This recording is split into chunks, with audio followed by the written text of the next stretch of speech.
ಮಳೆಗಾಲದಲ್ಲಿ ಏನ್ ಯೋಜನೆಯನ್ನ ಹಮ್ಮಿಕೊಂಡಿದ್ದೀರಾ? ಇದು ರೈತರಿಗೆ ಹೇಗೆ ಸಹಾಯ ಮಾಡುತ್ತೆ ಅಂತ? ಓಕೆ. ತುಂಬಾ ಒಳ್ಳೆ ಪ್ರಶ್ನೆ. ಈಗ ರಾಷ್ಟ್ರಾದ್ಯಂತ ನಾವು ಸಮತೋಲನವಾಗಿ ಗೊಬ್ಬರವನ್ನ ಬಳಸುವಂಥದ್ದು, ವೈಜ್ಞಾನಿಕವಾಗಿ ರೈತರು ಗೊಬ್ಬರವನ್ನ ಹೇಗೆ ಕೊಡಬೇಕು, ಇದರ ಒಂದು ರಾಷ್ಟ್ರೀಯ ಅಭಿಯಾನ ನಡೀತಾ ಇದೆ.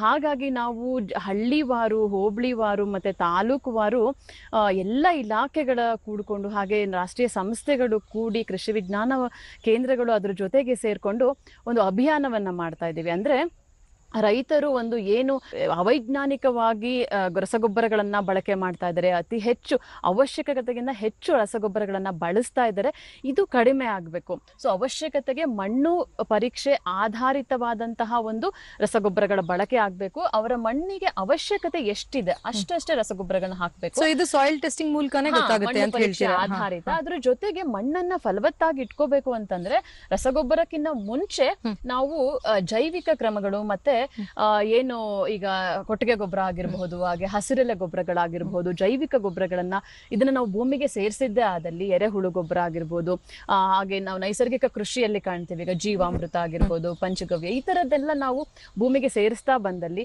ಹಸಿರೆಲೆ ಗೊಬ್ಬರ ಎಸ್ಪೆಷಲಿ ಭೂಮಿಗೆ ಸೇರಿಸ್ತಾ ಬಂದಲ್ಲಿ ಮಣ್ಣಿನ ಏನು ಜೈವಿಕ ಭೌತಿಕ ಗುಣವನ್ನ ನಾವು ಉತ್ತಮಗೊಳಿಸಬಹುದು.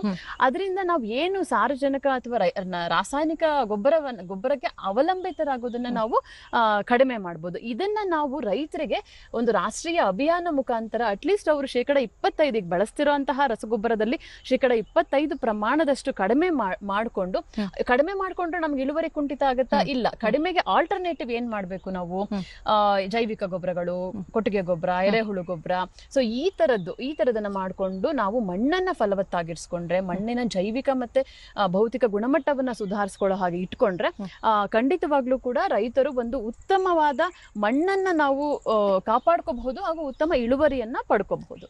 ಈ ಒಂದು ರಾಷ್ಟ್ರೀಯ ಅಭಿಯಾನ ನಡೀತಾ ಇದೆ. ನಾವು ಪ್ರತಿದಿನ ಎಲ್ಲಾ ಕೃಷಿ ವಿಜ್ಞಾನ ಕೇಂದ್ರ, ಎಲ್ಲಾ ಕೃಷಿ ಇಲಾಖೆಗಳು ಇದನ್ನ ನಾವು ರೈತರಿಗೆ ಹಳ್ಳಿವಾರು ನಾವು ಅದನ್ನ ಅಭಿಯಾನವನ್ನ. ಅಂದ್ರೆ ಹೇಗೆ ಮೇಡಮ್, ಈಗ ಟ್ರೈನಿಂಗ್ ಸೆಂಟರ್ ಅಲ್ಲಿ ಮಾತ್ರನಾ ಅಥವಾ ಪ್ರತಿ ಹಳ್ಳಿಗೆ ಹೋಗುವಂತಹ ಟೀಮ್ ಏನಾದ್ರೂ ಇದೆಯಾ? ಹೇಗೆ ಮಾಡ್ತೀರಾ? ಖಂಡಿತವಾಗ್ಲು ಟೀಮ್ ಅಂತ ಇದೆ. ನಮ್ಮ ವಿಜ್ಞಾನಿಗಳು ಒಂದು ತಂಡವನ್ನ ಮಾಡ್ಕೊಂಡು ಇವತ್ತು ನಮ್ಮಲ್ಲೇನೆ ಒಂದು ತರಬೇತಿ ಮೂಲಕ ಮಾಹಿತಿಯನ್ನ ಕೊಟ್ವಿ. ಹಾಗೆ ನಾಳೆನೂ ಕೂಡ ಒಂದು ಕಾರ್ಯಕ್ರಮ ಫಿಕ್ಸ್ ಆಗಿದೆ. ನಾವು ಹಳ್ಳಿಗಳಿಗೂ ಹೋಗ್ತೀವಿ, ಹಾಗೆ ರೈತರನ್ನ ನಮ್ಮ ಕೃಷಿ ವಿಜ್ಞಾನ ಕೇಂದ್ರಕ್ಕೆ ಕರೆಸಿ ಅವ್ರಿಗೂ ಕೂಡ ಮಾಹಿತಿಯನ್ನ ಕೊಡ್ತೀವಿ.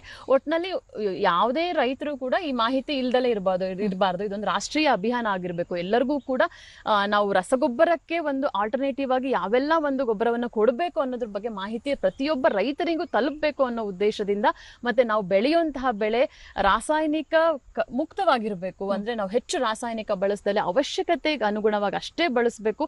ಇದರಿಂದ ಮಣ್ಣಿನ ಒಂದು ಆರೋಗ್ಯವನ್ನ ಕಾಪಾಡಿಕೊಳ್ಳಬಹುದು. ನಾವು ಉತ್ತಮ ಇಳುವರಿ, ಗುಣಮಟ್ಟದ ಇಳುವರಿಯನ್ನ ನಾವು ಪಡೀಲಿಕ್ಕೆ ಸಾಧ್ಯ.